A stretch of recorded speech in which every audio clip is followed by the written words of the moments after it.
president is being more forceful tells you quite a bit. The fact that Jim Acosta and others on our White House team say the president has been watching this all day long. He's watching this and doing nothing. Now, he will say, as he has said in the past, his second tweet was a little tougher than the first tweet. He has authorized the National Guard to go and help. Those are steps that may help a bit. But the challenge of leadership is to stand up to your people when they're doing something that is wrong and tell them they need to back down. And it begins with the president, but it's not just him. The people in that building who keep saying, let's appoint a commission to look again into allegations of election fraud that have been brought to more than 60 court cases across the country and rejected out of hand. One of the tests of leadership is to look the people who support you in the eye and say, we are wrong, or it is over, and we are done. So it's not just the president, it's those supporting him in that building, too. And it'll be fascinating for me to see, A, will the president wake up here and say something publicly with a camera pointed at him, and then B, what will his supporters in that Capitol, when they resume the debate about certifying Joe Biden's election as president, will some of these Republicans realize what they're doing is not only a fantasy, but it's a dangerous fantasy, and they need to back down. Yeah, we're told that the entire D.C. National Guard, thousands of troops here in the nation's capital, the entire National Guard has been activated by the U.S. Department of Defense following this mob that has attacked the U.S. Capitol. Phil Mattingly is up on Capitol Hill right now. You're getting more very disturbing information. What are you learning?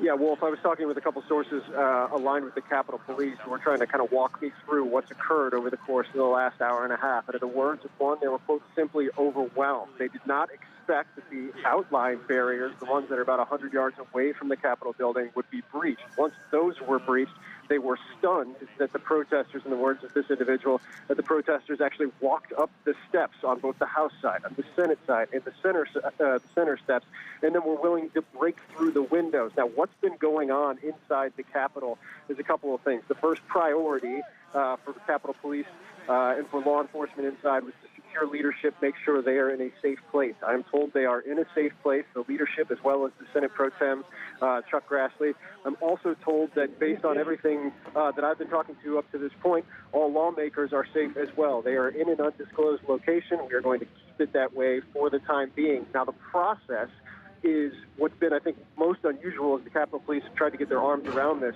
is how to actually get the protesters out of the Capitol building right now. They have been moving kind of starting with the floors, the House floor and the Senate floor, and trying to push the protesters into a single place. I'm not going to call them protesters, push the rioters, the trespassers into a single place where they can then escort them out of the Capitol. Slowly but surely, I'm told, they are making progress. I heard Manu report earlier. They believe the Senate floor is clear. I believe they're on the path to that on the House side as well. They are making progress with that. And it appears, according to my sources, that once that is complete, they will start to move in terms of what's going on the outside of the building. But, Wolf, I will tell you right now, from my vantage point on the east side of the Capitol, you can still see the steps on the Senate side, on the House side, and the center steps. You guys have camera footage of it as well, are still packed with individuals, some of them still moving towards the doors right now.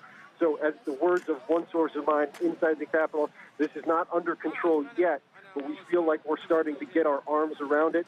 Obviously, it's a very, very fluid situation, and the most interesting thing, or one of the more interesting things, Wolf, I'm mostly getting text messages from lawmakers asking me if I know what's going on. They've been moved into secure locations, and at this point, they're just looking for information because they are seeing less and know less than pretty much everybody else on the outside, Wolf. Yeah, a lot of these, and I don't want to call them protesters anymore. I want to call them rioters or mobsters. They're going to be arrested. One thing about Capitol Hill, as we all know, there are closed-circuit cameras all over the place. They have video of these rioters, these mobsters. They will be arrested if they broke windows, if they stormed the floor of the U.S. Senate and the House of Representatives. They will be going to jail, many of them, for what they are doing right now. They probably are too stupid to know that they're heading for jail at some point down the road. Brian Todd, you're up there on Capitol Hill. I want you to be safe, but tell us what you're seeing. Right, Wolf, I'll set the scene for you as we walk a little bit toward the center steps of the Capitol here on the east side, where the crowd on the actual steps themselves has thinned out a little bit in the last few minutes. Not as many people packed on the steps there. We saw two groups of riot gear-clad police coming in about 20 minutes ago, probably not more than about 30 of them, and they did not come in with any sense of urgency, but they did come into the plaza, and they moved kind of toward the south that way a little bit. Again, but not with any sense of urgency. You've also seen Capitol Hill police up there on the balcony to the left side. Now we don't see them. Now you see more protesters up there on the balcony on the left side. There were some Capitol Hill police up there a short time ago, but they have since pulled back. You do get the sense that whatever police have come so far have probably gone inside the building to try to address the situation there. They have not come in force to this plaza of the east side of the Capitol. We also know there have been confrontations with police and others on the west side. That situation has been very tense. Earlier today, we saw a lot of heard and saw a lot of flashbangs going off.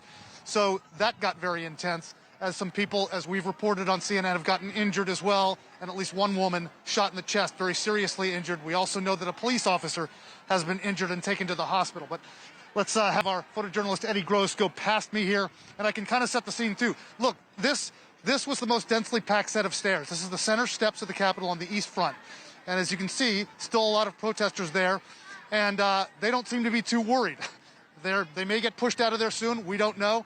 We don't know when larger groups of police or National Guardsmen will show up here and what they're going to do when they do.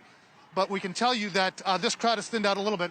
And Eddie, if you can just move to your right, to our right, you see some police over there on that side. That's the Senate side of the Capitol building.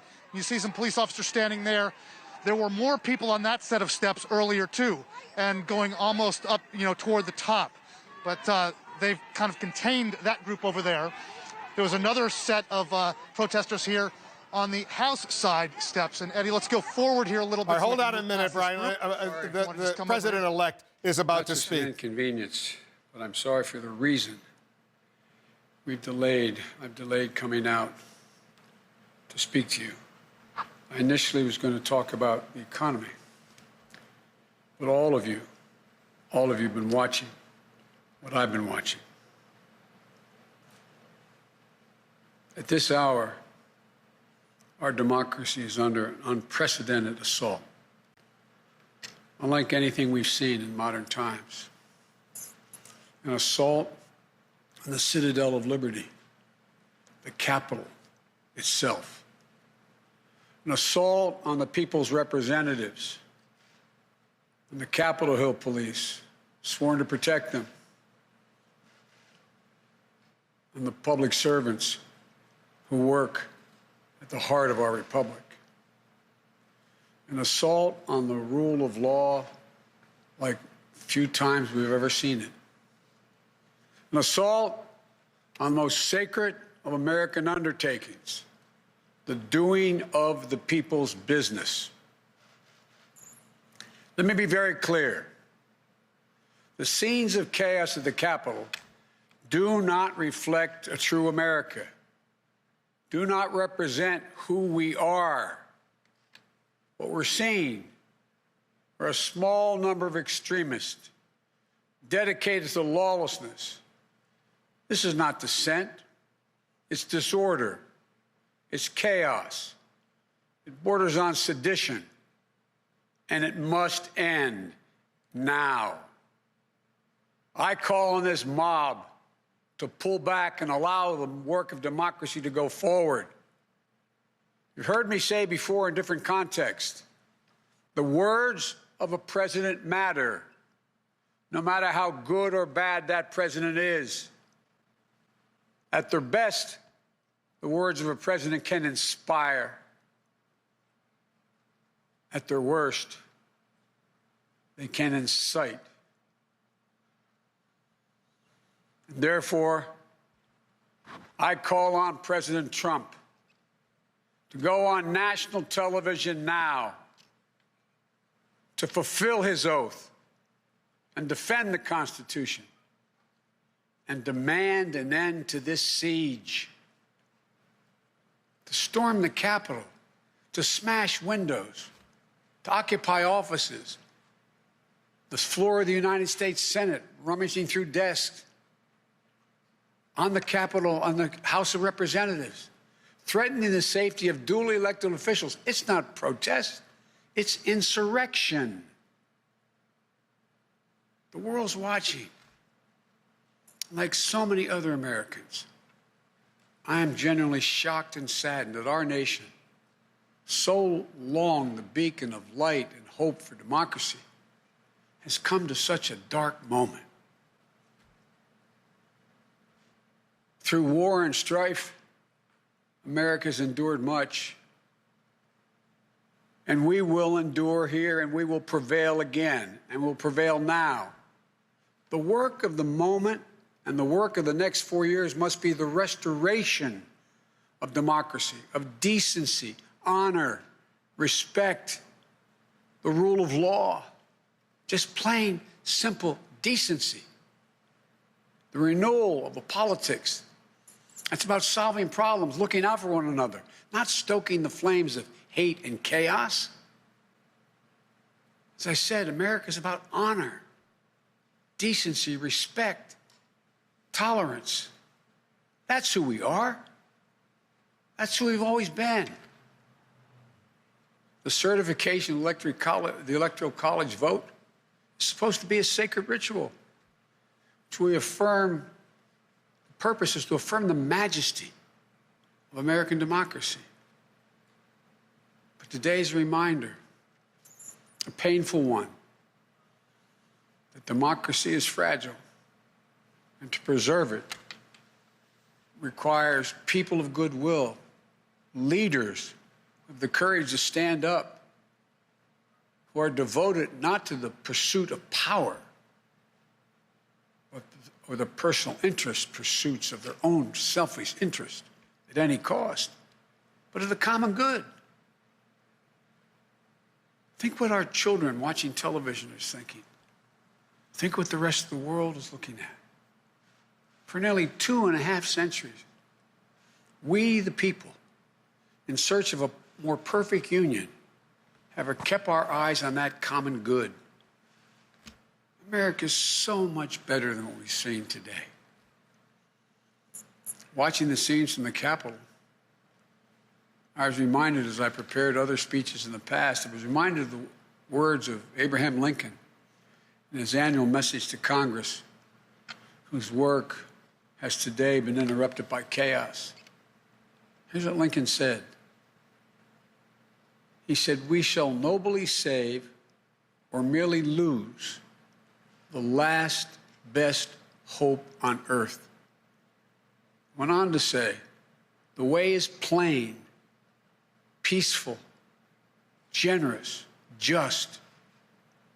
A way which, if followed, the world will forever applaud and God must forever bless." The way is plain here, too. That's who we are.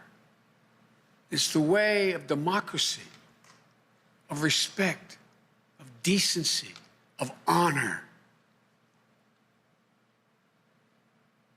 and commitment as patriots to this nation. Notwithstanding what I saw today and we're seeing today, I remain optimistic about the incredible opportunities. There has never been anything we can't do when we do it together. And this god-awful display today is bringing home to every Republican and Democrat and Independent in the nation that we must step up. This is the United States of America. There's never, ever, ever, ever, ever been a thing we've tried to do that we've done it together. We've not been able to do it. So, President Trump, step up. May God bless America. May God protect our troops and all those folks at the Capitol who are trying to preserve order. Thank you, and I'm sorry to have kept you waiting. Are you concerned about President-elect Joe Biden in Wilmington, Delaware. He will become the 46th president of the United States in 2 weeks from today. He asked for President Trump to step up, to have a televised press conference to stop the violence being committed in his name for his conspiracy theory-fed cause that the election was somehow not fair. I do think, Abby, as you noted when Biden said that probably will make Trump even less likely to do it, even though, of course, it is the right thing. Yeah, I was all the way in. To do the right thing in this moment. And as our colleague Caitlin Collins has reported, the president is preoccupied with other things. He has not done what many of his aides want him to do, which is to be more forceful on this. And it's because he doesn't want to. The people who are in the Capitol right now are his supporters. They are doing this in his name. And if there's one thing that President Trump doesn't want to do, it is to condemn people who love him. And the nation is kind of in a catch-22 moment right now. President Trump could come out and say something, but I guarantee you it is not going to be the right thing. But if he says nothing, this madness will continue. So there's really not a great way forward here. But I do wonder if the members of Congress who were at some point in that building, who were standing up and backing up this ridiculous coup attempt, will have a moment of reckoning for themselves and think about what the consequences are of humoring this kind of misinformation and these kinds of lies. That might be the really important question as we move forward, because at some point Congress has to reconvene and finish the work that they started this morning so that the country can move forward. I think one other point that we need to make here is this didn't just happen, right? These aren't just people who decided to take matters into their own hands. They were encouraged to do so. Today, at the rally that President Trump spoke at, Rudy Giuliani, his, whatever he is, attorney, said that they would engage in trial by combat. Trial by combat was the term he used. Donald Trump Jr. said about Republicans who were not going to. We're going to go to Manu Raji right now. He's being evacuated from Capitol Hill. Manu, tell us what's going on. Yeah, gripping this is from where we were in our office. The news from the Senate side of the Capitol. We're being taken to an undisclosed location here in the building. As I'm walking through the Capitol, dozens and dozens of police officers in riot gear and wearing gas masks. And I can tell you, it smells like the pure gas that came off in this building. Has a smell to it in this building. As I'm walking through the tunnels here, there's debris everywhere. The rioters clearly have gone hard. We're going to hard. Oh, sorry. These rioters are clearly have gone breached all elements of this building. You're seeing debris, trash, all in the elevators, things knocked down, posts knocked down, and this is clearly a sign of how they have gone into all parts of this building. But as I can tell you, walking through here, none of these rioters I've seen as we're walking through. The Capitol Police has struggled, but they have clearly ensured that some areas of this building are secure as they have tried to get a hold of this situation, and they're escorting a bunch of us to an undisclosed location to ensure that as they try to get a hold of these protesters and arrest them, these rioters, trespassers, get them out of this building, and trying to make sure that all these locations in the Capitol can be secure, guys. Yeah, well, stay safe, Manu, and you're right to change. They're not protesters, they're insurrectionists, or, I mean, we have a name for people who commit violence in the name of various political ideology. We call them terrorists. That's what we call people who commit acts of violence for a political or religious cause. In any case, Dana, what I wanted to finish saying was Rudy Giuliani this morning at that rally called for trial by combat. Donald Trump Jr. said to members of Congress who were not going to join this deranged attempt at a bloodless coup, well, now it's not bloodless anymore, said, quote, "We're coming for you and we're going to have a good time doing it. I suggest you choose wisely." Now, I'm sure that Rudy Giuliani and Donald Trump Jr. will say that they were merely speaking figuratively or they were talking about engaging in political combat. Maybe they were, maybe they were not. I think it's pretty clear that a lot of people took a different message from the rally in general. Because these are people who have been completely fired up. I mean, there was a tinderbox. They were sitting in front of a tinderbox. And with those comments, they lit a match, and then they lit another match, and then they lit another one, and then they just threw it on. And Rudy Giuliani is not a dumb person. They know what they have in front of them. They know what they have fomented for all of these months. They're very well aware of it. The irony is so rich, it's frankly disgusting that this is a campaign that at one point veered into the law and order messaging. We're the law and order campaign. I'm going to be the law and order president. That's the opposite of law and order. And I'm also thinking, Jake, I think you were up on Capitol Hill around 9/11. Were you not? Yeah, absolutely. And I was too. And this is very, very different in a million ways. The way it is not is the fear. I remember being where Manu is and having to walk, having to run and having to be told by people who are there to protect you that they can't protect you, that they're not equipped for it because of something that they didn't expect. Now, this they probably should have expected, at least to some degree, but it is a frightening thing when that happens, when you are in the belly and the symbol and the center of our democratic institution, the United States Capitol, and that happens. And that has happened, and it continues to happen. And you have the people who are elected by Americans all over this country just a couple of months ago in that Capitol in undisclosed locations because it is not safe for them to go out. And I will just say one little glimmer of hope. I was told that there are some top House members in an undisclosed location together, Republicans and Democrats together. And I was told that Hakeem Jeffries, the Democratic Conference Chair, Liz Cheney, the Republican Conference Chair, jointly said to these members who are gathered there, they had a defiant message saying, we're not going to let them stop us. We're going to get back out there as soon as it's safe and go back to the House floor as soon as we can and continue the business that is constitutionally mandated. Yeah, this is not going to end in anything other than Joe Biden being sworn in 2 weeks and Kamala Harris being sworn in 2 weeks. But I want people out there to remember how they feel right now as they watch these images live, because there is going to be an attempt by the people who were part of this effort.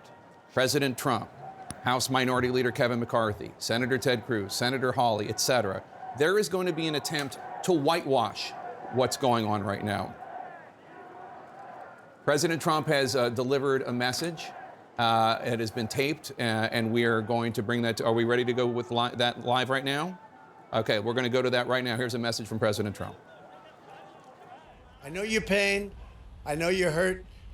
We had an election that was stolen from us. It was a landslide election, and everyone knows it, especially the other side.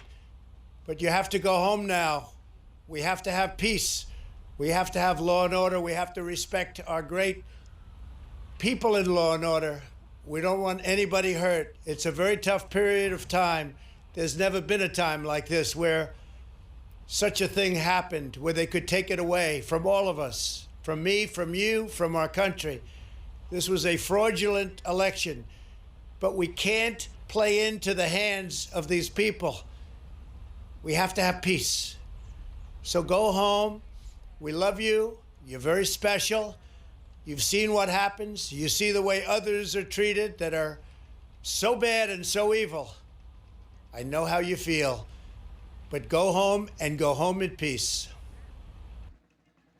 Now, we brought that to you because President Trump on the tape says to his supporters who are right now conducting an armed insurrection on the U.S. Capitol, he tells them to go home. But I also want to note that in that video, he lies about the election being stolen and pours more fuel on the fire. He continues his shameful behavior of lying to his supporters about what happened. It is absolutely disgraceful.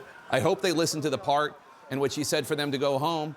But to be completely frank, there were mixed messages in that video. And I feel ambivalent about the fact that we even aired it, to be honest, although I certainly understand and support the idea that we did. But the idea that the president is not even capable of saying, please go home. He continues to lie to his supporters. And what I wanted to say before, Abby, is I want people to remember how they feel watching these images of the United States Capitol being taken over and these clear acts of sedition and violence and terrorism by Trump supporters, because there's going to be an attempt to whitewash and pretend this didn't happen. People might attempt to do that, but what we're seeing is pretty clear what is happening. And I think now we have to ask the question, is President Trump capable of leading this country even for the next 13 days? He is inciting violence against the government itself, lawlessness, vandalism, and he's also completely MIA in terms of his principal job, which is to keep this country safe, to protect Americans. Let's not even talk about the fact that we're still in the middle of a pandemic. We haven't talked about that today. Yesterday, the deadliest day of the pandemic so far. This is a president who is not paying attention to the job and is focused on just one thing, which is his own sense of grievance. That video was a disgrace. The idea that today, on the day that Congress intends to count the electoral votes for Joe Biden, who will be the next president of the United States, Donald Trump still refuses to say that he lost a democratically held election in the United States of America is a profound shame. And it makes us a mockery in the world.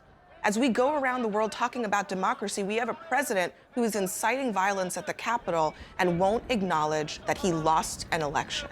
No, I don't understand how the United States, which regularly objects to elections taking place in other countries, Pakistan, Russia, Hong Kong, Taiwan, regularly engages in criticism of other countries' elections.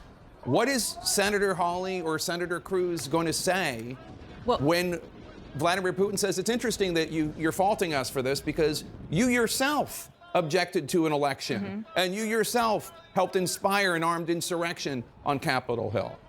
You're exactly right. And the notion of consistency and clarity of message and purpose is unfortunately so far behind us with these issues. And we just have to say over and over again, because what we just heard from the president was so, aside from the fact that he said go home, which was the appropriate thing to say, he said that the election was stolen from us. No, that is what you're seeing on Capitol Hill right now. Exactly. What you're seeing on Capitol Hill right now are people, to quote you, Abby, in his name, going to the Capitol, trying to steal the election for Donald Trump, the election that Mitch McConnell stood on the Senate floor just hours beforehand, not even hours, minutes before this happened, and said, this wasn't even close. This wasn't even close. Donald Trump didn't even come close to winning this election. That is the reality. That is the top Republican in the United States Senate saying that, and saying it for a reason. And the Republicans you were talking about, Josh Hawley, I don't know yet about him, but Senator Cruz, I'm already hearing from an aide to him, this is not what he wanted. I think he also tweeted, violence is not the right way to go, so on and so forth, that he was doing his constitutional duty, which might not duty. He's doing what is allowed in the Constitution. No, but he wasn't. Well, and he was calling for something else. Right. Well, Democrats in the past, this is almost besides the point because of what's going on here, but Democrats in the past, and you've pointed this out, have objected during this process, but they haven't done it at the behest of a candidate who refuses to concede the election. That has never happened, and that is the big difference here, because that is what these people, these rioters, are responding to. They're responding to the president and his enablers on Capitol Hill. I think about how we started this day, and I not looking back too far, but just to recall that hours ago, we were talking about the way in which Republicans had fed these conspiracy theories and coddled them for many, many months and even years, living in this imaginary world created by Donald Trump. And they had lost control of that, not knowing that hours later we'd be looking at this incredible scene. But this is the consequence of years of people in Washington refusing to have the courage to stand up and say, right is right and wrong is wrong, and there are facts and there are fictions in the world. And there was a time in this town when the differences between the two parties were about policy, they were about taxation, they were about the role of government. Now the differences between the two parties are about who believes in facts and who doesn't. That should not be the case, but that is what we are dealing with right now. And I know, because I talk to Republicans all the time who privately will say that they want to get back to that time where they were talking about things that really mattered, but they can't because they have nurtured this monster and now it is devouring them. Ulysses S. Grant said in 1861, there are now but two parties, patriots and traitors. And it is time for the Kevin McCarthys and the Josh Hawleys of the world to decide which party they're in. I have my idea about what that might be. Anderson? Jake, thanks very much.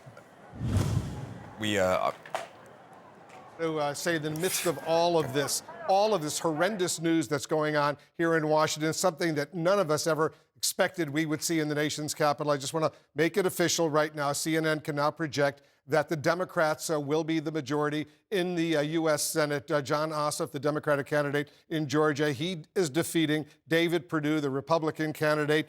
Earlier, we projected that the Democrat Raphael Warnock will beat Kelly Loeffler, the Republican candidate. So it's 50-50 in the new U.S. Senate. But the new Vice President of the United States, Kamala Harris, she will be, according to the Constitution, the President of the Senate, so she will break the ties. So the Democrats will be in the majority, the Republicans will be in the minority. Anderson, this is important, but let's get back to this explosive situation that's developing here in the nation's capital. As I keep saying, something I never thought I would see. Yeah, we started out this day saying that it is going to be historic, and it certainly is in a whole bunch of different ways. Obviously, Georgia turning blue is one of them. But we continue to watch the situation where there are still insurrectionists, treasonous people on the grounds of the Capitol, high-fiving each other, as you see there, just wandering around. Police are trying to maintain order, trying to get control back of the building and its grounds. David Axelrod, we heard from President-elect Biden saying, President Trump, stand up, speak out. President did release a video that was frankly shameful. Not exactly what Biden had in mind, I think. How do you see this day?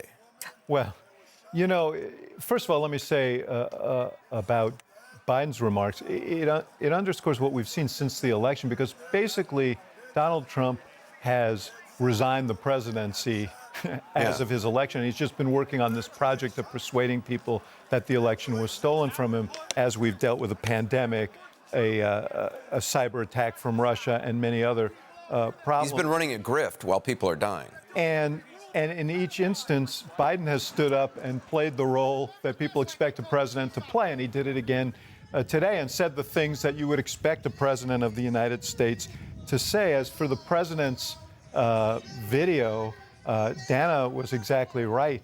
I mean, there was a perfunctory message, which is go home, let's not play into their hands. But as he called these treasonous folks very special.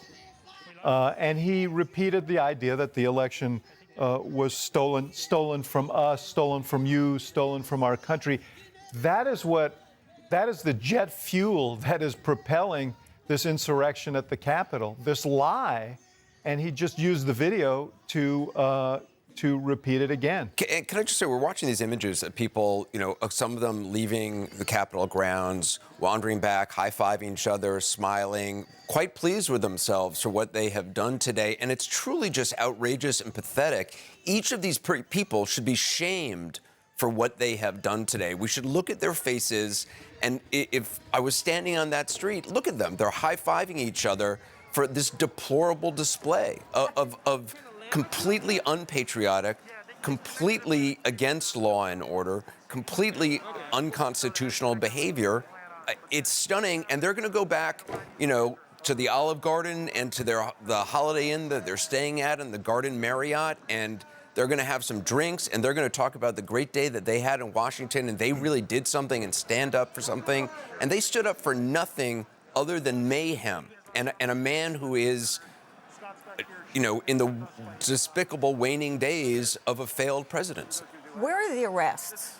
This is what I want to know. These are people who invaded my capital. I mean, look at this buffoon dressed up as the revolutionary. There's nothing revolutionary about him. Nothing. But where are the arrests? These are people who are breaking the law, who are breaking into a federal building, which Joe Biden called the Citadel of Liberty.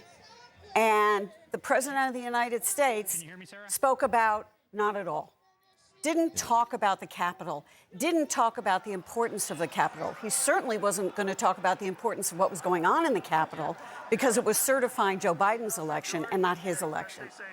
And it was so stunning to me that the president, in his little speech, first of all, by the way, did not give it from inside the White House, not from a podium inside the White House. David Axelrod, you know a lot about this and about the optics of this. Not from a podium with a presidential seal, but rather from the garden somewhere. He stood at one podium today, and that was at, the rally of these people. Right. Stood outside the White House, and then just did a little Twitter thing after Joe Biden said to him, "You better go out there and do this." How is it possible? And then he said, "We love you." How is it possible that the police, the Capitol Police, the Department of Homeland Security, I know the head of the Department of Homeland Security is on some sort of farewell tour in the Middle East, I believe, right now, Chad Wolf. But how is it possible that all of these law enforcement organizations who, I got to say again, and Van raised this point earlier, when it was Black Lives Matter, they had people in riot gear ringing the Capitol, as if it was going to be stormed when it wasn't. Today, when it was clear the president himself was encouraging people to march on the Capitol, it's just officers not even in riot gear. Yeah, look, I think that double standard is something that's driving a lot of people nuts. But let's just take a step back. We don't know what we're looking at yet. Is this the end of something or the beginning of something? Right. Is this the death throes of something ugly in our country, desperate, about to go away, and then the vision that Biden talked about is going to then rise up? Or is these the birth pangs of a worse disorder? That's where we are right now tonight. And I think the country's got to make a decision. I don't want to be partisan. I understand some of these people, if their social media feed is only showing them example after example of anecdotes of vote theft, statistical, magical thinking that says that the election was impossible. And so they've been bombarded with that. And because they've been bombarded with that, they're angry. Fine, you have a right to be angry. You don't have a right to insurrection. You don't have a right to sedition. You don't have a right to break into buildings and to hurt police officers. There has to be a line. And I think if we can just come back together and assert that line, we can disagree, but we have to do a better job of understanding each other. So what I want to say is, let's declare that this is the end of something. This can never happen again. We need to snuff this out tonight. We need to hear from every leader, left, right, black, white, brown, and otherwise, that this is unacceptable in America, period. And we can work through our differences another way. But if we're not careful, we could talk ourselves into this being the beginning of something. And I don't want to do that. Yeah, I would just, first off, I think that's a good statement. I can't imagine, I know you disagree with me on this, but I can't imagine that this is what the president wanted, that he wanted his people to break into the Capitol and storm the United States Senate and break windows. Of course he did. No, of course he did. He wanted to delay this day as long as possible. That was his whole, I'm sorry to interrupt, but that was his whole strategy. Yeah. In fact, his whole legal strategy was just have the vice president object to this, have it go to the courts, not that it would mean anything, but it would just delay it. And this is another delaying time. I understand that he wanted the people to go to the Capitol. I disagree. I don't think. And if he did, then he's more foolish than I think he is. Because this is a bad, bad day for Donald Trump and a bad day for what Donald Trump is trying to accomplish and a bad day to answer Van's question. My big concern is going forward that Donald Trump is going to stay on the scene, announce he's going to run for president again, and continue to mobilize and rally people to tear apart the Republican Party and the conservative movement going forward, and take on everybody with vengeance, that whoever opposed him, run against him in the primary, try to defeat. I think set back that movement in a very, very big way, because I don't know of anybody that I've been hearing from a lot of people, and they, as they said, they understand, as Van said, we understand people's anger because they've been fed a lot of information about how crooked the election is, but they don't understand this. And they don't understand, breaking windows and taking over the House and Senate chambers and having a potential, I don't know who was armed and who wasn't, but the bottom line is this is wrong on everybody's count and not something that we are going to tolerate. Let me ask you, the Republicans just lost the Senate. And, you had Donald Trump Jr. earlier this morning saying, this is Donald Trump's Republican Party, which we have said over and over and over again, which clearly it is now. Why would any Republican continue to follow this man as he goes off to Mar-a-Lago? And with his $250 million, I know they want some of that money. I know they're afraid of a bad tweet.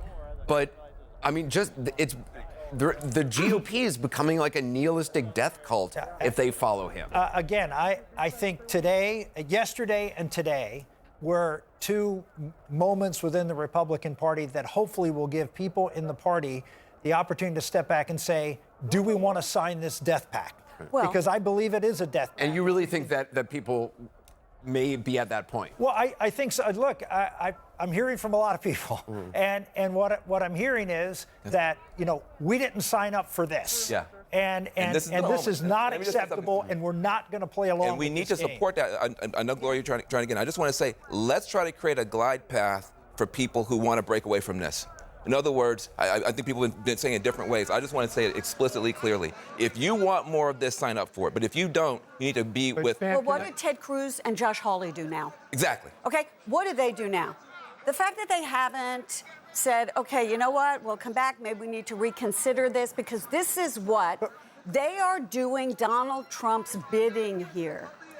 They know that their concerns are not going anywhere. And let me tell you one more thing. I just heard from somebody who is a good friend, has been a good friend to the president over the years, who is so disgusted that and this person said the president incited this. Yes. And he should be treated appropriately and promptly. What does that mean? And to echo what Abby said earlier, the question I now have is what happens over the next 2 weeks? This is not over. Does Congress come back now? Do Josh Hawley and Ted Cruz go back as if nothing? I think you're underestimating the impact of what happened today. Well, and then let's see what they do. Curb but Rick, any kind of enthusiasm for I just want to say, one of the words, when the president said, there's never been anything like this where they can take it away from you, that is the essence of Trumpism. Yeah. His message is they are taking this country away from you. And, we talk about how can this is an insurrection, which it is, and we talk about our Constitution, which it is. They have been told, Van talks about their social media feeds. It's the president himself who's been telling them for months and months and months. They have stolen the presidency of the United States away from you. These people feel like they are patriots. They do. They feel like they are patriots, and that is really dangerous. I agree. And there's one thing to peacefully protest. There's another thing to do what's going on here. And looking at the results from Georgia from last night, any serious Politico is going to look at that and say, Donald Trump on the ballot may help us win, but there's no evidence that Donald Trump not on the ballot is a winning combination for the Republican Party if we follow him. So does the Republican Party disown him? No. I think look, you have 10 United States senators out of 50, and you heard the comments before this whole thing happened with McConnell and Toomey and many others standing up and saying, we're not following Donald Trump anymore. Ben, and then we got to go to Wolf. I just want to say, other countries like South Africa and other countries that have tried to get to a multiracial democracy that works for more people have a lot to teach us. We should be looking at Mandela and other people around the world. We are in danger of, democracies are fragile, as Biden said. But there are examples around the world that we can rely on. I wanted just to point that out. Let's go back to Wolf. All right, Anderson, just moments ago, the president-elect of the United States said our democracy is under unprecedented assault. He is absolutely right. What's going on right now is unprecedented. Pamela Brown is with us. She's got some more headlines. Yeah, that's right, Wolf. And here is the very latest right now on this major breaking news of a coup attempt as a pro-Trump mob of rioters invaded the U.S. Capitol. We've been seeing this playing out. Here are some live pictures right outside the Capitol, where hundreds of rioters have been for the last couple of hours. And just moments ago, we learned U.S. Marshals, the ATF, and U.S. Park Police, as well as FBI agents, are headed to the Capitol. Some already there. All 1,100 members of the D.C. National Guard have been activated, and hundreds of state troopers and local police officers from neighboring Virginia and Maryland are being deployed to deal with this unprecedented, disturbing, and frankly, undemocratic coup attempt. Now, sources tell CNN multiple officers have already been injured, with at least one being taken to the hospital. And inside the Capitol, on the House floor, you can see multiple officers right here with their guns drawn, locked in an armed standoff, as rioters outside broke the glass and tried to get into the House chamber.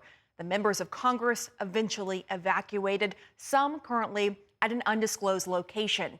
And on the Senate side, multiple rioters were able to get onto the Senate floor.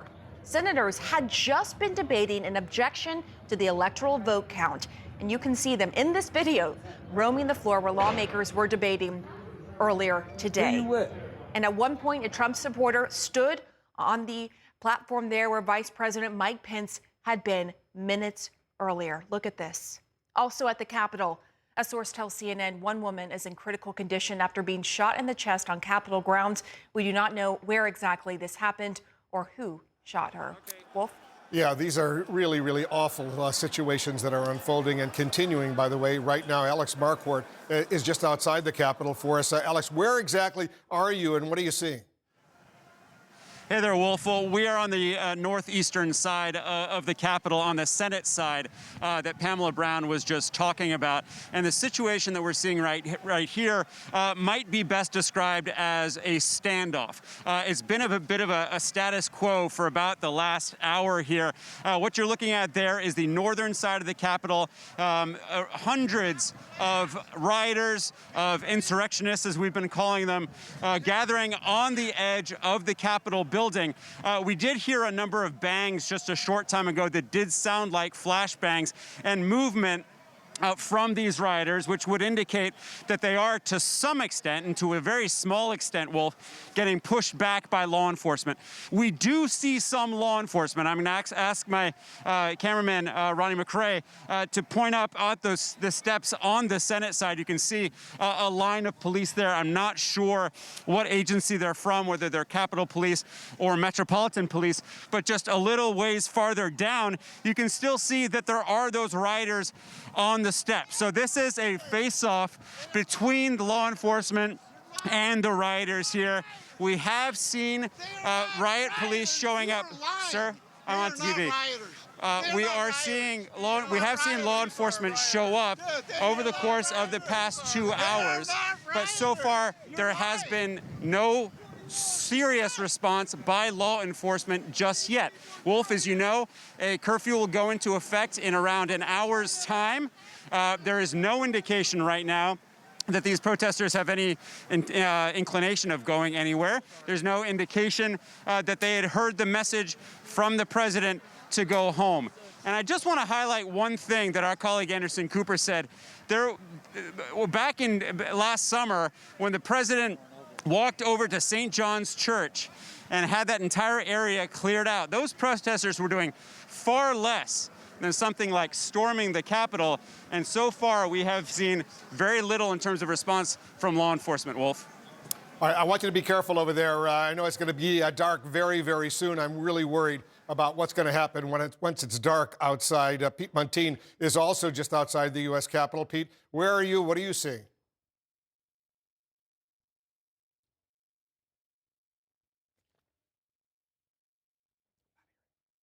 Apparently between this mob of Trump supporters and police. Police are way outnumbered by this mob here. You can see on the Capitol steps here, this is the Senate side, Capitol Police standing there. In fact, just a few moments ago, we saw two from this group of these rioters walk up to the police, actually even walk beyond them for a moment. We also heard 3 loud bangs over on this side of the Capitol, what we think are now flashbangs, possibly tear gas. We heard a bit about that from Alex Marquardt. That led a lot of this group to file over here from the steps leading up to the Capitol on this east side. Just to put this in a bit of context, you would never, ever see this many people, this many civilians up on the Capitol right now. We're just on the top side of the Capitol Visitor Center, which would be very, very locked down during normal times. One interesting thing that I have to note here, we're just now hearing a Metropolitan Police helicopter here, and we have seen some police officers, I assume police officers, on the roof, potentially snipers. They have been moving into place, vacillating here between peaceful and very quiet, but also a loud mob behind us as well. Wolf? Yeah, the D.C. curfew ordered by the mayor goes into effect a little bit more than 2 hours from now, 6 p.m. Until 6 a.m. Brian Todd, you're also up there in the middle of all of this. Tell us what you're seeing. Right, Wolf, we're at the center steps of the Capitol on the east side, and we're going to kind of take you in a little bit tighter. You still see some protesters here really not concerned about the police. There's a protester on top of a government vehicle there. They've been standing on these government vehicles over here. This staircase, this center steps was packed a short time ago, and the police were standing just kind of to the side watching them. The area where we saw, Alex and Pete reporting from a little bit earlier is over there. We did see some smoke from some smoke grenades being deployed over there, and then that crowd over there kind of pushed back. And as they reported, you see that line of Capitol Hill police officers there on the steps kind of containing that area. But listen, the protesters had overtaken those steps as well earlier. 3 sets of steps here on the east side of the Capitol had all been overtaken by protesters. Now, 2 of the 3 are pretty much clear. This one is still not. And as you can see, let's take another shot of these protesters here on top of this government vehicle. The police have not moved in force just yet. And it really, as everybody's been talking about all day, this just kind of reveals the stunning vulnerability that the Capitol has been left under today. And, you know, it's been evidence here on the east side, on the west side, where the confrontations with police were very tense. And we saw protesters climb these risers that were built specifically for the inauguration and start waving Trump flags on top of the risers. So they were allowed to, you know, get almost anywhere they wanted on the Capitol grounds today. And as of now, you know, we hear reports that the police are coming. We hear reports that the National Guard is coming in great numbers. You're not seeing it here, Wolf. This is, you know, if they're coming, they're taking their time. And these protesters are seemingly, you know, they're not inclined to leave, and they don't seem to be very worried at all right now. It does look, though, Brian, like the crowd is thinning out a little bit right now as it's beginning to get dark. They are thinning out. They've been thinning out a little bit over the past hour, but again, they're leaving on their own volition. They're not leaving because the police are pushing them out. The police really, we did see 2 lines of riot gear-clad police come through here, walking fairly slowly, and there were some protesters trailing behind them, yelling at them, kind of harassing them a little bit. So, you know, again, there's tension here, but the police, even though, you know, again, we're warned about the curfew at 6 o'clock, we're told that the police and National Guard are on the way here. But, you know, right now, if these crowds are leaving, they're leaving on their own. And we can show you another shot of over here. There was some movement here of some protesters, again, where the smoke grenades went off. And, you know, the rioters had been pushed back there after some smoke grenades went off a short time ago. So, again, these people, you know, are still here. Some of them say they're going to stay here, but, you know, when the police arrive in force, there could be some real tension here and possibly some violence. Yeah, 2 hours until that curfew goes into effect. Brian, be safe over there.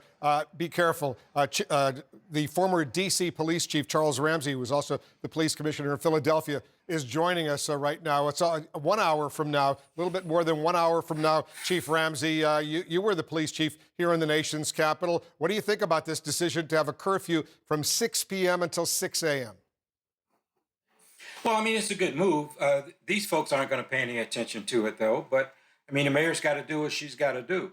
The bottom line is they've got to start clearing this, the Capitol grounds. I don't know what they're waiting on. I know they've activated and brought in National Guard, supposedly, from a couple different states, Maryland and Virginia, as well as the district Maybe they're assembling somewhere and trying to get their battle plan together in terms of how they're going to handle it. I can look at the flags and tell that the wind's blowing pretty good, so you probably want to move in with the wind to your back in case you have to use chemical munitions or pepper spray or what have you. But they got to get them off the grounds. They've got to reestablish a perimeter.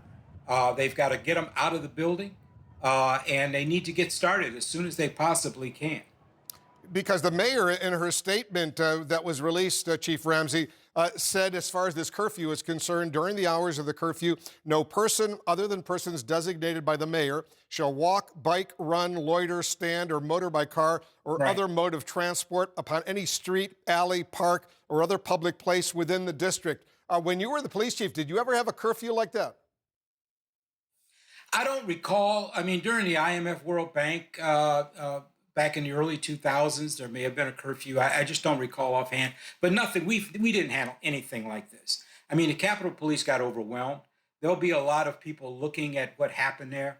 I mean, there's about 2,000 Capitol Police. I don't know why they didn't have enough people available to at least prevent this from happening in the first place. Of course, you can always hit a tipping point where you just get overwhelmed. But they got overwhelmed awful quick, and there's no way they should have gotten in that building, in my opinion. But we'll look at that later. I mean, that's kind of like the hot wash after the event. Right now, they got to retake the Capitol, and they're going to have to do it. I assume, Chief Ramsey, I assume they got to start arresting some of these people who broke windows and trespassed and just entered into a secure area. Anybody inside that building, as far as I'm concerned, ought to be face down in handcuffs right now. Yeah, I mean, that's what they ought to be doing. I don't know what they're doing in there, but they need to be locking them up without question. But first, they got to gain control, and right now they don't have control. But they're you know. As you and I know, there's a lot of closed-circuit cameras inside that U.S. Capitol, so they're going to have a lot of evidence if they want to start doing all of that. What also worries me, Chief Ramsey, is that there's 14 days until the inauguration. And I suspect the local police, the area police, Maryland, Virginia, military personnel, National Guard troops, they're going to be on alert right now, getting ready for the January 20th inauguration, because the president has basically suggested he wants these individuals, rioters, to come back. Well, there's chatter on the internet now about Occupy D.C. And so I don't know if this is part of it or not. But that's not surprising. So, yeah, they're going to have to be on high alert.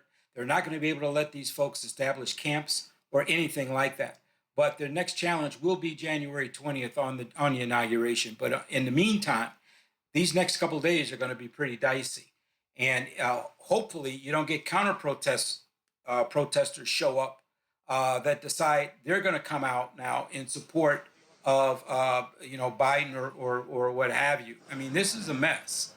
So they better establish control as soon as possible. But let me tell you, it's not going to be pretty. They're going to have to use physical force to get these folks moving and out of there. But they've got to take back the Capitol. There's no two ways about it. Chief Ramsey, stand by. We're looking at the riot police that are now beginning to converge up on Capitol Hill. Brian Todd, you're up there. You're watching what's going on. Tell us. Okay, Wolf, so we just saw a line of riot police move up the right side of the center steps on the Capitol's east side there, and you see them now at the top of the stairs. They are pushing some of the rioters down they're not really pushing, actually. They're just lining the top of the stairs. Some of the rioters have just started moving down the stairs on their own, but again, not necessarily being pushed by the police, although the police, now you can see them walking down. So they're slowly walking some of these rioters off the steps, the center steps of the east side of the Capitol. And this, they're doing this now after several hours that these people have been out here, going inside the building, occupying the balconies, occupying the center steps, and also the south end steps and the north end steps of the east side of the Capitol here. Now you see the police kind of walking them slowly off of the steps. Now, this is unfolding peacefully right now. Let's hope that it stays that way. But a short time ago, Wolf, we can also tell you that rioters were standing on top of these cars and, waving flags and really just kind of throwing caution to the wind. And there were police not too far away just kind of watching them. But now some of the riot police are just kind of slowly and peacefully moving people off of these steps. Yeah, let's see what happens. These are critical moments. Chief Ramsey is still with us. You know, you were the police chief here in the District of Columbia, in the nation's capital. Chief Ramsey, we just got a statement from Samuel Holliday, the Director of Scholarship and Operations with the U.S. Capitol Historical Society. And listen to this. He says this is the first time the U.S. Capitol has been breached since the British attacked and burned the building in August of 1814 during the War of 1812. Just to give us a little historic perspective of what we're seeing, Chief Ramsey, right now, you and I assume, I never thought I would see this, and I assume you agree. Yeah, I never thought I'd see that. I mean, I was always concerned about monuments like the Lincoln Memorial and places like that that would be a little more susceptible to having someone just show up and kind of, you know, take it over, but not the U.S. Capitol. I mean, that's pitiful when you really stop and think about it. There's no way they should have been able to breach the Capitol, period. But now that they have, now you got to get them out of there. And you got to do whatever you got to do to get them out of there. I mean, you just cannot allow this to continue. This isn't a protest. This is about as close to a coup attempt that the country's ever gotten to. You got a very weak guy sitting down there at 1600 Pennsylvania Avenue. I won't call him president because, in my opinion, he's not a president. I don't know what the hell he is, but he sure ain't my leader. And he's inciting all this. And then you got other people who are really egging it on by doing what they're doing. I mean, this is crazy. It's absolutely insane. And someone's got to take control. It's not going to be the guy sitting at 1600 Pennsylvania, but somebody's got to take control and deal with this situation because it's going to get worse. It will not get better on its own. Yeah, it's really worrisome indeed. John King is with us. Chief Ramsey, I'll get back to you. But John, the president earlier in the day was basically telling these individuals, walk down Pennsylvania Avenue, head to Capitol Hill. We got to get tough, basically. That was his message, and we heard even stronger words from his so-called lawyer, Rudy Giuliani. Right, and other allies of the president have talked about holding the Republicans who will not stand up and help the president push his baseless, reckless, just false claims of election fraud. And so this environment was created by the president and his allies. Now, they will say they didn't tell anyone to climb through the Capitol windows. They didn't tell anyone to break into the Speaker's office. They didn't tell anyone to break into the chambers. They will say that, but they encouraged this climate and they incited it. The president at one